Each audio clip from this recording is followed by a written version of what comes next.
Cik Okey nak tunjukkan cara nak tanam kunyit dan halia. Kunyit dan halia Cik Okey beli dekat pasar raya. Okey, Cik Okey akan sediakan bekas macam ni. Tak kisahlah apa-apa bekas, alas dengan tisu. Okey. Lepas kita ambil satu halia ni, potong. Okay, potong sini. Potong sini. Macam ni. Okay, lepas tu Cik Okey letak juga dalam bekas ni.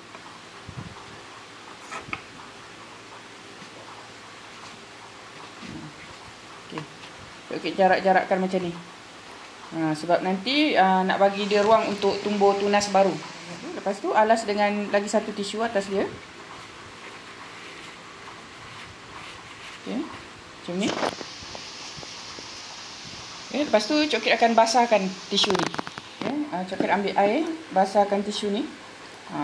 Basahkan sikit-sikit, asalkan dia basah. Okay. Macam ni. Kita nak bagi dia apa? Tumbuh tunas. Kita sentiasa basahkan ni. Okay, lepas tu kita tutup dan Cik Okey akan simpan dekat tempat gelap atau dalam bilik gelap lah. Sampai dia tumbuh tunas. Tapi setiap hari kena cek, pastikan tisu tu lembap, basah. Jangan bagi dia kering. Okey.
Alhamdulillah suburnya halia ni atas tanah.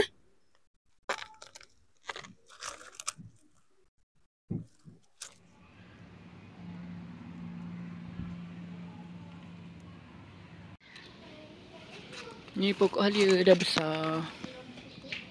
Dah boleh petik isi dia, nampak? Timbul-timbul isi dia.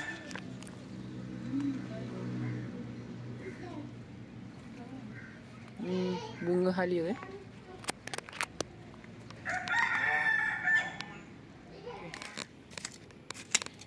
Halia tanam sendiri.